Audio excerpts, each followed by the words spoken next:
One of the components most in need of a photo edge upgrade in this kit are the Mark 37 gun directors for the secondary battery. These antennas will certainly benefit from it. However, in this video I will not be constructing and installing the antennas. As you know, I'm in the process of preparing this model for the painting of its camouflage pattern, so I'm avoiding the smaller details and focusing on the larger components. In this video, I will construct the base of the Mark 37 gun directors. Looking at the plastic components, it doesn't appear like there is much to do. After removing the two components from their sprue, I clip off the excess plastic and then file the edges smooth. At this point, the first problem with these plastic components becomes apparent. On the sides of the gun director, there is this rather horrible mold line that needs to be removed.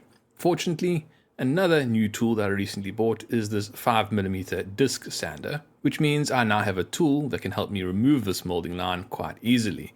In the past, I would use files and sandpaper to try and remove it, and often in the process of doing that, I would damage the surrounding plastic. With this small disc sander, I'm able to far more precisely control how I'm sanding. Since this is an electric sander, it also makes this process go a lot more quickly. This is my first go with the disc sander, so I'm not sure if I'm using it in the optimal way, but in the end I was very happy with the results that I achieved on these components, and I'm certain that I achieved these results far more quickly and easily than if I had done this by hand with manual filing and sanding. I think this tool is going to be very useful. Since this is a circular sanding tool, it doesn't do corners well, so there is still a need for me to switch over to the file, just so that I can clean up the edges and square off some corners. This is by far the minority of the sanding, so it goes very quickly and easily. With the sides of the gun directors cleaned up, I then turned my attention to some of the molded plastic details that need to be removed.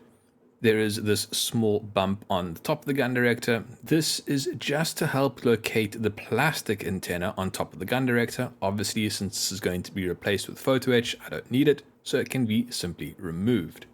To remove it, I first clip it off and then use the disc sander again to sand the surface nice and smooth.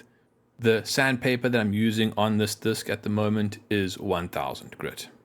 After sanding, I see that there is a little bit of a divot in the roof of the gun director where the block used to be, so I fill it with putty and wait for it to dry, then sand it smooth. Once happy with the state of the plastic parts, they can be glued together. This is simply a matter of putting the two components in contact with each other and then gluing them together using extra thin plastic cement. Now for the photo etch. Although there is a lot of photo etch on these gun directors, the only photo etch components that I'm going to be installing in this video are the hatches. Each gun director has 6 individual photo etch hatches that I need to install in place of the 6 plastic hatches that were molded directly onto the surface. After filing off the plastic hatches, I grip the gun director in the vise to hold it steady and then carefully place the photo etch hatches on top of the gun director. After placing the first row of hatches, I clamp the first hatch with the toothpick and then carefully adjust the position of that first hatch. Once I'm happy that the hatch is in the correct position, I bond it in place using extra thin superglue that I apply to the edge of the hatch using a wire. The process is then repeated for the hatch on the other side of the gun director.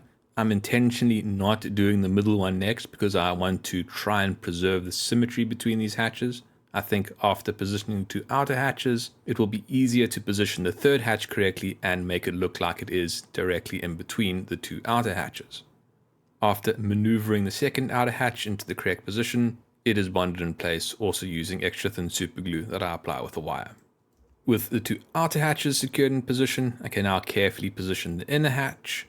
As you can see, now that I know exactly where the outer hatches are going to be fixed, I can much more accurately position this inner hatch, and once again, after I have it in the correct position, it is glued in place using extra thin superglue that I apply with a wire. The entire process is then repeated for the upper row of hatches. In total, this ship has 4 Mark 37 secondary battery gun directors, and each of those gun directors has 6 of these hatches. That means that in total I had to do this process 24 times. Fortunately, with this vise and this clamping tool, and the extra thin superglue, this process was actually quite easy to achieve. After installing all of the hatches, I then move on to a little bit of cleanup. There obviously is a little bit of superglue that is on the side of these components. That's because glue was applied to the side of the hatches. To remove that glue, I use sandpaper and files. Of course, by just filing the area, I can't be sure that I have sufficiently removed the glue, so I need to spray the component with Surfacer to reveal any defects. After spraying the components with Mr. Surfacer 1000, I was quite happy with the results. There was a little bit of glue here and there, which I did remove with some further sanding and in a few cases some superglue debonder, but it didn't require much effort to get these components into a good state. So they are now ready for painting.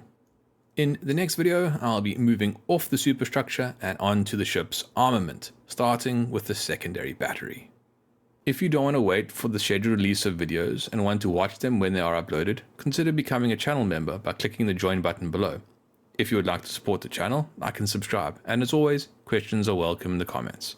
Thank you for watching. Cheers.